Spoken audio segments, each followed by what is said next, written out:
कर्माधिकारी जीव किन किन कर्मों के कारण समस्त प्राणियों का लोक है, अथो अयम व आत्मा। यहाँ वर्णाश्रम आदि का अभिमान रखने वाला तथा धर्म से नियंत्रित अज्ञानी पुरुष देवादि संबंधी कर्म की कर्तव्यता के कारण पशु के समान परतंत्र है, ऐसा बतलाया गया है। किंतु वे कर्म कौन से हैं जिनकी कर्तव्यता से वे पशु के समान परतंत्र होता है, और कौन वे देव आदि हैं जिनका वे कर्मों के द्वारा उपकार करता है? ऐसा प्रश्न होने पर श्रुति उन दोनों का विस्तार पूर्वक निरूपण करती है। ये आत्मा अर्थात गृह कर्माधिकारी समस्त जीवों का लोक अर्थात भोग्य है।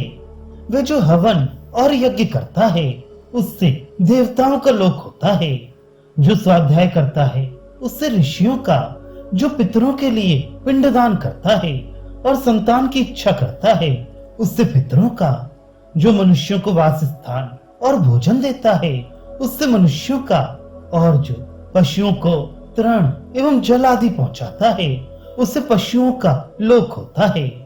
इसके घर में जो कुत्ते बिल्ली आदि श्वापद पक्षी और चींटी पर्यंत जीव जंतु इसके आश्रित होकर जीवन धारण करते हैं उससे ये उनका लोक होता है। जिस प्रकार लोक में अपने शरीर का अविनाश चाहते हैं, उसी प्रकार ऐसा जानने वाले का सब जीव अविनाश चाहते हैं। इस कर्म की आवश्यक कर्तव्यता पंच महायज्ञ प्रकरण में ज्ञात है और अवदान प्रकरण में इसकी मीमांसा की गई है। ये जो कर्माधिकारी अज्ञानी ग्रस्त रूप शरीर इंद्रिय संघात विशिष्ट प्रकृत पिंड है, वह आत्मा कहलाता है। वह देवताओं से लेकर चींटी पर्यंत समस्त प्राणियों का लोक भोग्य है, क्योंकि वर्णाश्रम आदि विहित कर्मों के द्वारा वह सबका उपकारी है। वह किन कर्म विशेषों के द्वारा किन भूत विशेषों का उपकार करने के कारण उनका लोक अर्थात भोग्य होता है, सो कहा जाता है। वह ग्रही जो हवन और यजन करता है, देवता के उद्देश्य से वस्तु में स्वस्थ त्यागना याग है। उसी में जब आहुति देना इतना कर्म अधिक होता है तो उसे होम कहते हैं। उस होम याग रूप कर्म से उसकी आवश्यक कर्तव्यता के कारण पुरुष पशु के समान देवताओं के अधीन होने से बंधा हुआ है, इसलिए उनका लोक भोग्य है। तथा जो अनुवचन अर्थात नित्य प्रति स्वाध्याय करता है उसके कारण वह ऋषियों का लोक है। जो पृथगण को निप्रण आदि पिंडोक्तक आदि प्रदान करता है और जो प्रजा की इच्छा यानी संतान के लिए प्रयत्न करता है, वह जो प्रजा उत्पन्न करता है उस कर्म के द्वारा उसकी आवश्यक कर्तव्यता के कारण वह पृथगण का लोक अर्थात पितरों के भोग के रूप से उनका परतंत्र लोक होता है। तथा वह जो स्थान और जल आदि देकर मनुष्यों को घर में ठहराता है तथा घर में ठहरे अथवा न ठहरे हुए भी भोजनार्थी मनुष्यों को जो भोजन देता है उससे वह मनुष्यों का लोक है, और पशुओं को जो तृण और जल प्राप्त कराता है उससे वह पशुओं का लोक है। एवं इसके घर में जो श्वापद पक्षी एवं चींटी पर्यंत जीव जंतु कर्ण बलि तथा पात्रों के धोवन के उपजीवी होते हैं उससे वह उनका लोक है, क्योंकि इन कर्मों को करता हुआ ये देव आदि का उपकार करता है। इसलिए जिस प्रकार लोक में अपने शरीर के लिए पुरुष अरिष्ट अविनाशी अर्थात अपनेपन के भाव की अप्रच्युति चाहता है तथा अपनेपन के भाव की च्युति के भय से उसका पोषण एवं रक्षण करके सब प्रकार से पालन करता है, उसी प्रकार इस तरह जानने वाले का अर्थात मैं समस्त भूतों का भोग्य हूँ, मुझे ऋणी के समान इन सब का इस प्रकार अवश्य प्रतिकार करना चाहिए। इस प्रकार अपने विषय में कल्पना करने वाले का उपर्युक्त देवता आदि समस्त भूत अरिष्ट अविनाश चाहते हैं। जिस प्रकार कोई कुटुंबी अपने पशुओं की रक्षा करता है, उसी प्रकार अपने अधिकार की अप्रच्युति के लिए वे इसकी सब ओर से रक्षा करते हैं।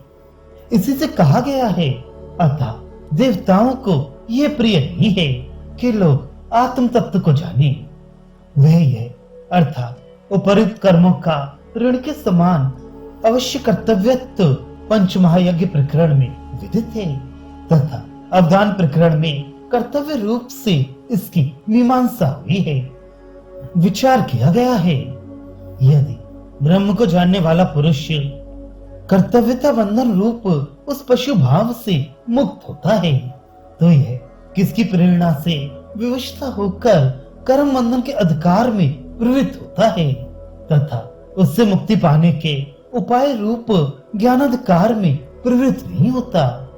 पूर्व पक्षी पहले कहा जा चुका है कि देवगण उसकी रक्षा करते हैं।